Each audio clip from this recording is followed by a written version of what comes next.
नमस्कार दोस्तों, आप सभी का स्वागत है short and house YouTube channel पर। दोस्तों, अब रामधारी गुप्ता फर्स्ट की 120 प्रति मिनट की गति से डिक्टेशन दी जाएगी। यदि डिक्टेशन अच्छी लगे तो हमारे चैनल को सब्सक्राइब करें तथा वीडियोज को लाइक एवं शेयर करें। ज़्यादा समय ना लेते हुए अब हम डिक्टेशन स्टार्ट करेंगे। डिक्टेशन स्टार्ट होगी 5 सेकेंड बाद।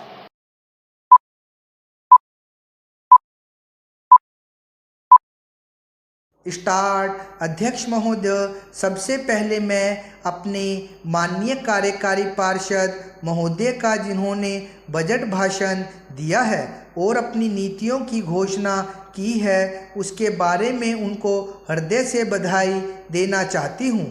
मैं यह नहीं कहती कि कोई क्रांतिकारी परिवर्तन लाना चाहता है यह बजट, लेकिन मैं यह भी देखती हूँ कि यह बजट जो है धीरे धीरे गति से समाजवाद की ओर बढ़ता जा रहा है।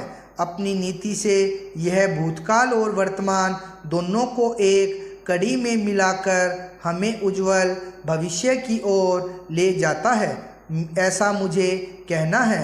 इस भाषण को पढ़ने से कि इसमें हमारा कोई भी वर्ग समाज का ऐसा नहीं है जिसे अछूता छोड़ा गया हो, क्योंकि भारतवर्ष एक कृषि प्रधान देश है और मैं यह समझती हूँ कि इस बजट के दौरान यह पूरी तरह से कोशिश की गई है कि ग्रामीण अर्थव्यवस्था को, जिसे हम अर्थव्यवस्था की रीढ़ भी कह सकते हैं, उस ढांचे में उस रीढ़ की हड्डी को और भी सशक्त बनाने का पूरी तरह से प्रयत्न किया गया है। हमारे ग्रामीण भाइयों के लिए जो कोशिश की गई है इस बजट के अंतर्गत वह है उनको सिंचाई के लिए कुएं, गांवों में उनके लिए पक्की सड़कें, जिससे उनके खेत और घर दिल्ली के साथ जोड़ने की कोशिश की गई है। जितनी भी इसमें व्यवस्था की गई है उससे ग्रामीण भाइयों को बड़ी भारी सहायता मिलेगी। उसके अतिरिक्त ग्रामोद्योग के द्वारा जो रोजगारी का प्रबंध किया गया है उससे भी ग्रामीण अर्थव्यवस्था को एक बहुत बड़ी सहायता मिलेगी। मैं इनका ध्यान इस ओर दिलाना चाहती हूँ कि जहाँ तक शिक्षा का संबंध है, इस बजट में कोई विशेष प्रावधान नहीं किया गया है।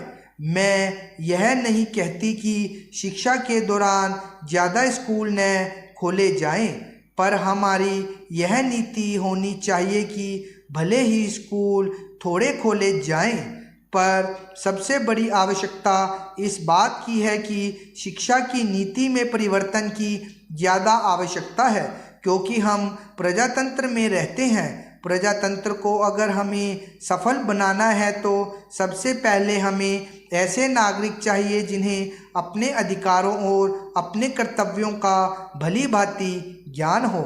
शिक्षा की वर्तमान नीति से हम अपने अधिकारों के प्रति ज़्यादा सजग होंगे और कर्तव्यों के प्रति बिल्कुल सजग नहीं होंगे। श्रीमान, मैं आपको बताऊंगा कि खेती में सुधार के बारे में कुछ लोगों का क्या विचार है। हमने विभिन्न दृष्टिकोणों से अलग अलग विचार किया है, विशेष रूप से सबसे ऊंची सीमा बांधने तथा सहकार के प्रश्न पर, किंतु हम अनुभव करने लग गए हैं कि दोनों का आपस में गहरा संबंध है।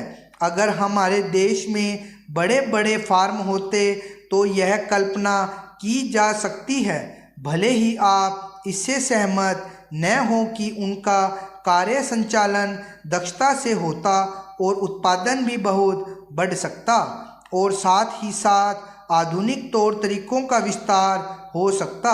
भारत की मूल समस्या यह है कि यहाँ जोत की भूमि छोटी है और टुकड़ों में बटी है। साधारण तौर पर मैं कहूँ कि यह 1, 2 या 3 एकड़ है। इतनी छोटी जोत की भूमियों से हमारे किसान केवल अपना काम भर चला सकते हैं, लेकिन आधुनिक तौर तरीकों को अपनाने में बहुत कम प्रगति करेंगे। अब सबसे ऊंची सीमा बांध देने से ऐसा भी हो सकता है कि कुछ एक जो बड़े फार्म हैं उनमें काट छांट हो, जो कि प्रयोजन भी है।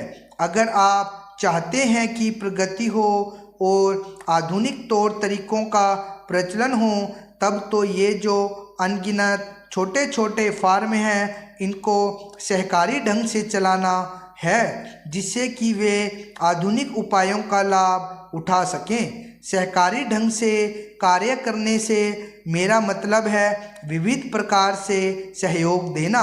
हम सोचते हैं कि पहला कदम सहकार होना चाहिए और ऋण के अलावा अन्य कई प्रकार से भी सहायता की जा सकती है, जैसे वस्तुओं का खरीदना और बेचना, बीज, खाद तथा इसी प्रकार की वस्तुओं को दिलाना। दूसरा कदम है धीरे धीरे बीच वाले आदमी को हटा देना। फिर दूसरी स्थिति आती है जिसको मिलजुल कर खेती करना कहते हैं, यद्यपि उसमें भूमि पर अधिकार बना रहता है। इस प्रकार का हमारा दृष्टिकोण है, जिससे अधिक सीमा की समस्या को सहकारों से अधिक जोड़ा जा सके, नहीं तो उत्पादन गिर जाने का भय है। यह एक जटिल समस्या है जिस पर मनन हो रहा है। सहकार से मेरा मतलब एक गांव के सहकार से है और ज़्यादा से ज़्यादा 2-3 गांव का सहकार भी हो सकता है, यदि वे निकट से संबंधित है, लेकिन हमारी सरकार इनकी भरपूर सहायता करेगी। उपाध्यक्ष महोदय, वर्तमान वित्त अधिनियम सदन के सामने प्रस्तुत है। इस बिल पर मुझे बोलने के लिए आपने समय दिया, इसके लिए मैं आपका आभारी हूँ। इस बिल का एक विशेष महत्व इसलिए भी है कि यह संकट काल में पेश हुआ है। चीन ने हमारे देश पर हमला किया, देश पर संकट आया, राष्ट्र को चुनौती मिली और इस चुनौती को हम सब ने स्वीकार किया, जिसके लिए पैसे की आवश्यकता हुई। इसको वित्त मंत्री ने बड़ी कुशलता से देश के अंदर और देश के बाहर से जुटाया। इस बिल का महत्व इसलिए भी है कि हमारी पंचवर्षीय योजना के मध्य में ही यह बिल आया है। देश में बड़ी बड़ी योजनाएं अभी अधूरी है, जिनका पूरा होना देश के लिए बड़ा आवश्यक है। इसके लिए भी बहुत बड़ी धनराशि चाहिए। देश पर संकट आया और देश जागा। कोने कोने से लोगों ने पैसा और सोना दिया और अपने लड़के तक फौज में दिए। इस देश में किसानों और गरीबों का जो वर्ग है, उसने भी दिल खोलकर इसमें सहयोग दिया। उसके बाद जो उन पर अधिक बोझ कर के रूप में पड़ रहा है या अनिवार्य बचत योजना के रूप में पड़ रहा है, उसको भी वे खुशी खुशी सहन करने को तैयार है। परंतु वे सरकार से भी कुछ चाहते हैं। वे चाहते हैं कि उनकी जो गाड़ी कमाई का पैसा है, खून पसीने का जो पैसा है, वह व्यर्थ के कामों में न जाए और उसका सदुपयोग हो। इसके अतिरिक्त उनकी कुछ अपनी दिक्कतें और परेशानियां हैं, जिनकी ओर सरकार का ध्यान चाहिए। इस आपातकाल के समय में तो उनको इन आए दिन की कठिनाइयों से राहत मिलनी चाहिए। ऋण लेने में और अन्य कार्यों में जो अड़चनें पड़ती हैं, वे दूर की जाएं।